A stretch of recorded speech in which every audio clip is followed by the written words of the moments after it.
जय श्री राम, हर हर महादेव, जय हिंदू राष्ट्र। हिंदुत्व दर्शन आपका अपना चैनल है और उस पर आपका हार्दिक अभिनंदन है।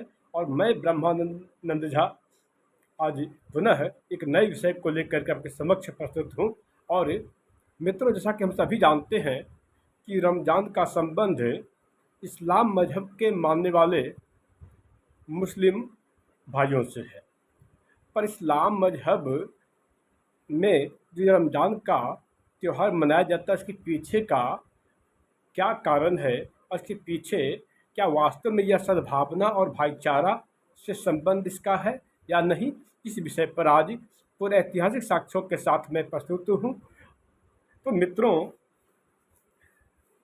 अपने इस्लाम मजहब को मानने वालों को इसकी शुभकामना हम सभी, हमारे सनातनी हिंदू भाई जो कि जिन्हें कि इस्लाम की वास्तविकता से पता नहीं, वो शुभकामना देते फिरते हैं, जबकि हम सभी इसका सच नहीं जानते। इस्लाम मजहब वाले रमज़ान को बहुत ही पवित्र मानते हैं। आप सभी ने यदि आप अपने सभी मुसल्लम ईमान वाले भाइयों को रमज़ान की शुभकामना देना चाहते हैं या न देना चाहते हैं, यह आप पर निर्भर करता है।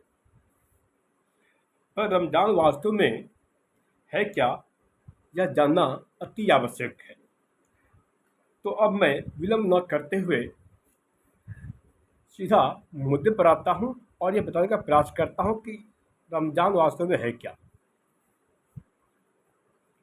तो रमज़ान का महीना कुछ इस्लाम मजहब के मानने वाले पाक महीना मानते हैं, अर्थात पवित्र महीना मानते हैं। उनका यह मानना है कि आज ही के दिन कुरान इस धरती पर नाजिल हुई थी, आसमान से धरती पर नाजिल हुई थी, क्योंकि इसी महीने में कुरान आसमान से ज़मीन पर उतरी थी, जिसके बाद मुसलमानों को गैर इस्लामिक काफिरों की हत्या करने, बलात्कार करने, लूटने और धर्मांतरण चाहे किसी भी प्रकार से हो, चाहे तलवार के जोर पर या चाहे छल प्रपंच से धर्मांतरण करने का अधिकार प्रदान किया गया। और तो और इसका कुरान के मुताबिक ऐसा करने पर उन्हें गाजी की उपाधि दी जाती है, मौत दी जाती है। कुरान के अनुसार काफिरों का वध करने वालों को गाजी कहकर पुरस्कृत किया जाता है।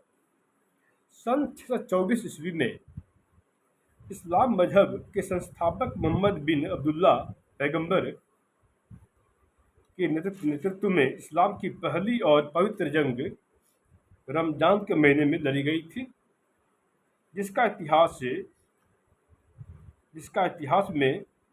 इतिहास में बद्र के युद्ध के नाम से जाना जाता है।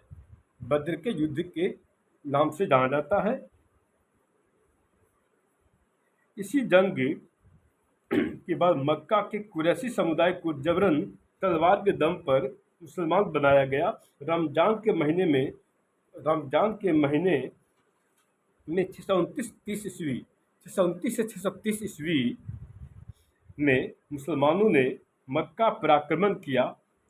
यह संदिग्ध है कि यही मक्का पहले मक्केश्वर महादेव मंदिर था, और इस बात की जानकारी बहुत से हमारे महाग्रंथों से प्राप्त होती है, और हमारे रामचरितमानस से, जो कि तुलसीदास द्वारा रचित है, लिखित है, इसमें भी इस बात के साक्ष्य है कि जो आज मक्का है वास्तव में पहले मक्केश्वर महादेव मंदिर हुआ करती थी।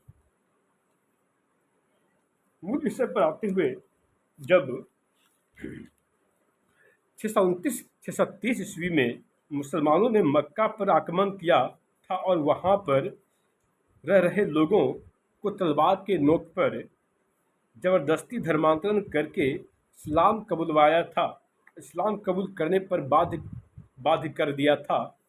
इतिहास के शिक्षक और विद्यार्थी यदि गौर करें तो भारत के विभाजन और पाकिस्तान का निर्माण रमज़ान के महीने में ही हुआ था। सन 1946 ईस्वी में रमज़ान के महीने में, जिसे कि डायरेक्ट एक्शन डे के नाम से हम सभी जानते हैं, जो कि 16 अगस्त को हुआ था। यह पता होना चाहिए कि 10 अक्टूबर 1946 ईस्वी में नोआखली में बड़े पैमाने पर कत्लेआम, दंगा फसाद और नरसंहार हुआ था। 16 अगस्त 1946 ईस्वी में रमजान के 17वें दिन कोलकाता, जो कि पहले कलकत्ता के नाम से प्रसिद्ध थी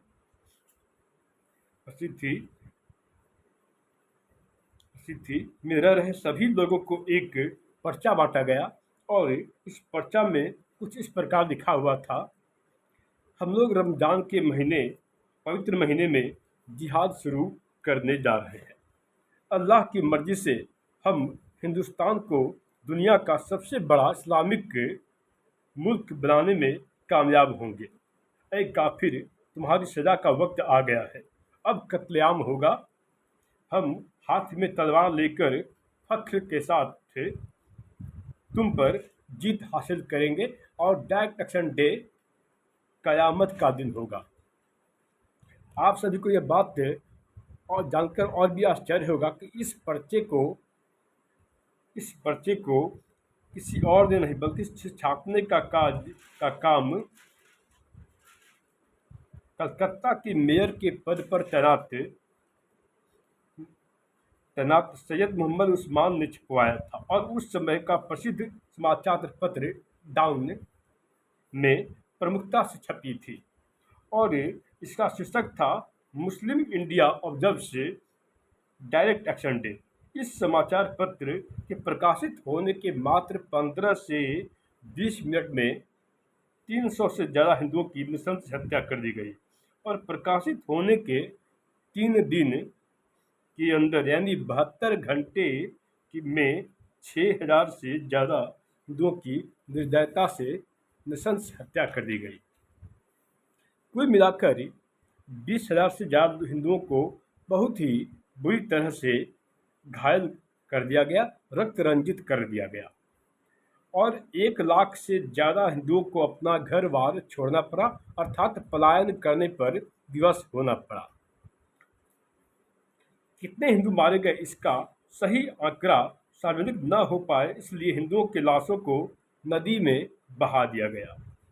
इस संबंध में जुगल चंद्र घोष ने बताया कि मैंने बेशुमार लाशें देखी।